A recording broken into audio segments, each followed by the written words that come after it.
Might need some help with this one, big lad. Craig Breen, the Mayor of Bratby. I think that one's going to stick, isn't it? There's been such a massive outpouring of love for Craig. So many people coming out with stories, making their own tributes to him. He was loved, and I'm privileged to be asked to say a few words about not just my friend, but our friend. Ray and Jackie, your amazing son. Kelly, your amazing brother. Even if at times he did drive us all mad. I really feel like we all knew Craig so well, because what you saw on the television, or if you were lucky enough to know him personally, was what you got. He was as genuine as they came. But it wasn't just us who lost something on Thursday. Sadly, the tea industry is currently mourning the biggest drop in sales since February 1990. They're already talking about job cuts in China. And while the market for steak and chips remains stable, experts are predicting long-term concerns. We all know about Craig's amazing rallying achievements, of which there were so many. National championships, world championships, and in so many cars, from the historics which he loved, and I think that's truly where his heart lay, right through to the Rally 1 cars on the world stage. He was known internationally, the world over, but he never ever forgot his roots, right here in Ireland. He was a proud lad from Waterford, the only fella who could get away with coming to the end of a stage and with the whole world watching on WRC or live would start quoting Paddy Fong.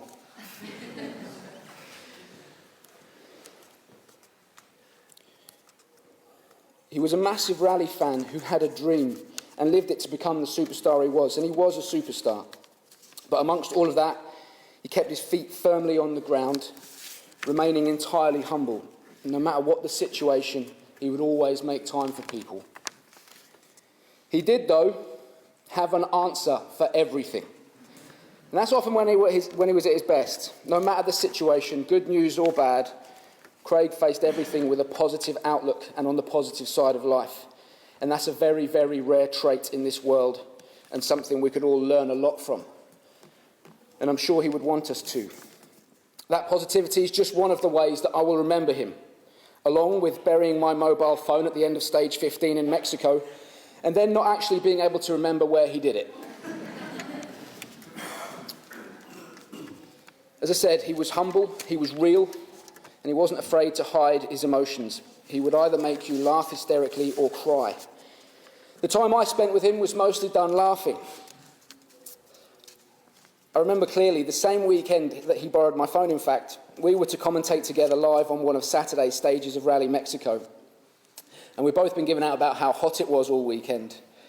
Now, I should stress at this point that it was just commentary, so audio only. Anyway, Craig gets up and heads out of the room that we were sat in, and he goes into the commentary booth first, and I turned up a few minutes later, about 60 seconds before we were due on air. And what did I find? Craig Breen sat there wearing nothing other than that famous smile and the tightest pair of boxer shorts you have ever seen in your life. And just to finish off the look, a big pair of commentary headphones on his head. And it was one of the best commentaries we ever did. He had a wonderful humility about him. A good example being the last kilometre or so of Rally Spain 2022, when he was thanking Paul for everything he did for him. And Paul, he was very, very grateful to you.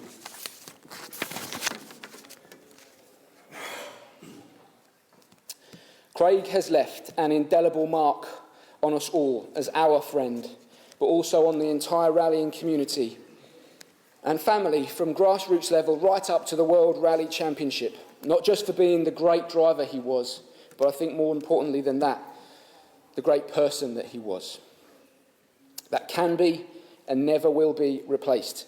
He also told me regularly that family and friends were the most important thing in life, and he was so lucky to come from the very best family and have the best friends, Bobo and Paddy in particular, but there are of course so many. To Jackie and Ray, thank you for giving us Craig Breen, because the world was a better place for it. He can never be replaced. But I promise you, you have many adopted sons and Kelly adopted brothers. I'm sorry, but you're stuck with us. What the hell you're going to do with Fanning and Coleman, I've got no idea. And finally, Craig. I know you're busy up there now with Jaff. There's some serious rallying being done, I'm sure. But thank you for everything. Thank you for being a great friend to me and to us all. Thank you for all the adventures and for all the laughs. I'm going to miss you like mad. I'm going to miss you like mad. Rally in peace now, brother.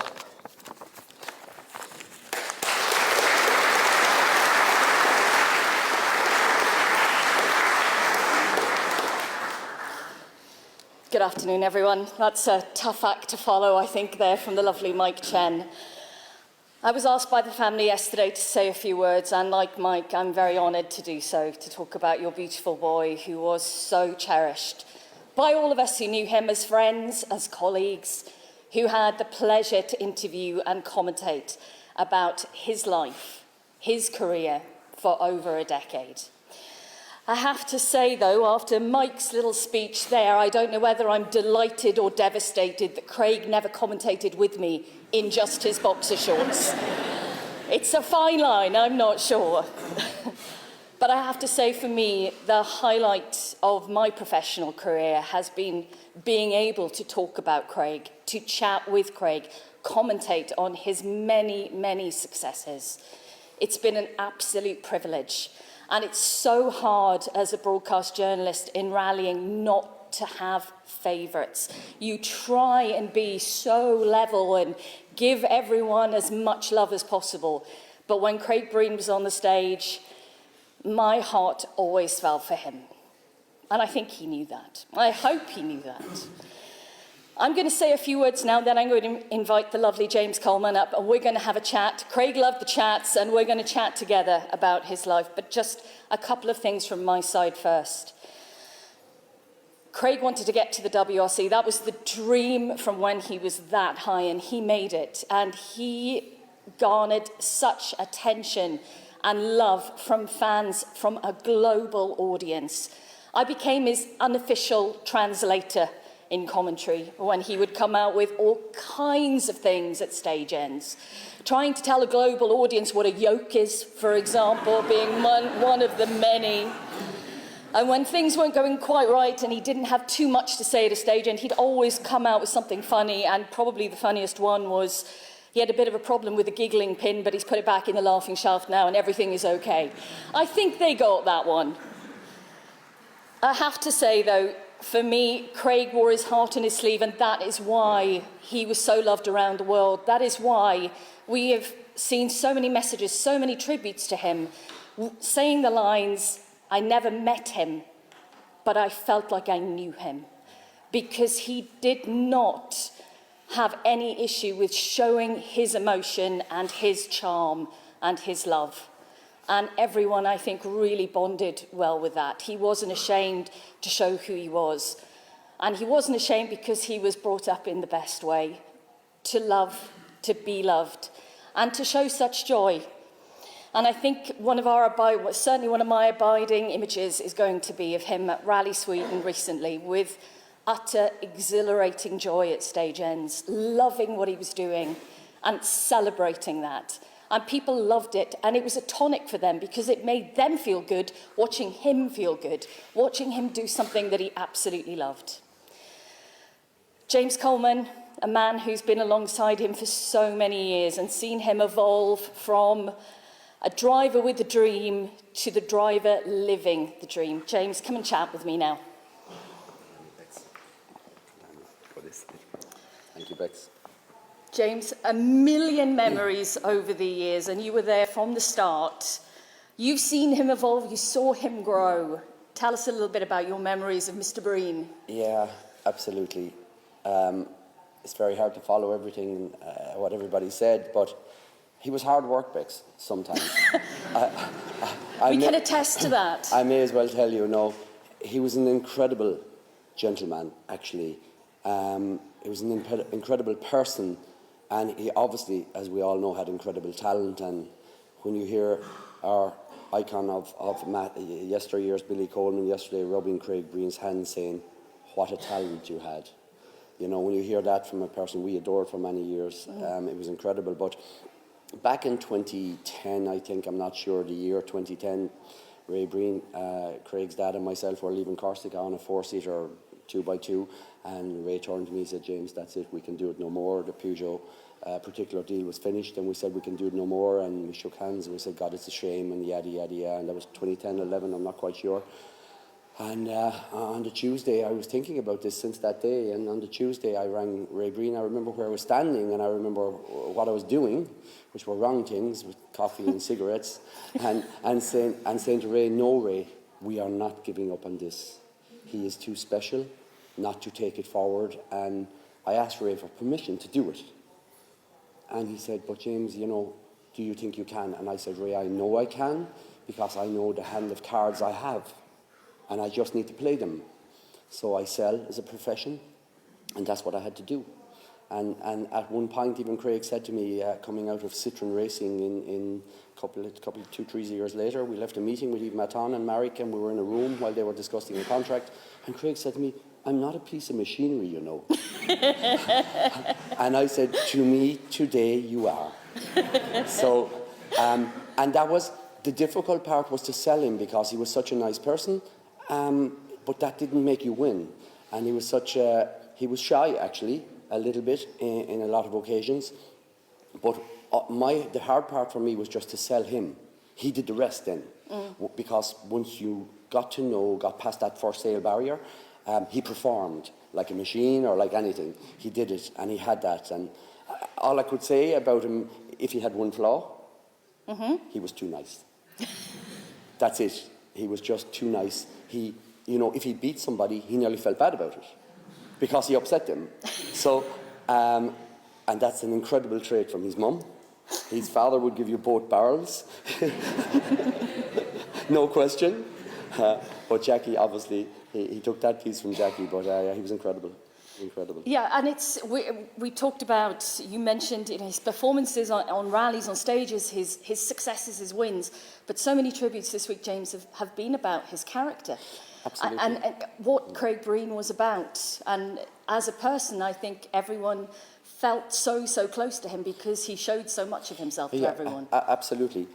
That's unique. What he had is actually unique. The only person I can think of that's like Craig Breen is Gunther Steiner in Formula One, because his heart is on his sleeve also, and he says... He swears a little bit more than Craig used to, although Craig did swear. Yeah, the beeps, but he wore his heart on his sleeve, but like when he was in the right environment, which was a family environment, which is something that was in his genes, if you understand my point, when he was in that family environment, he could perform.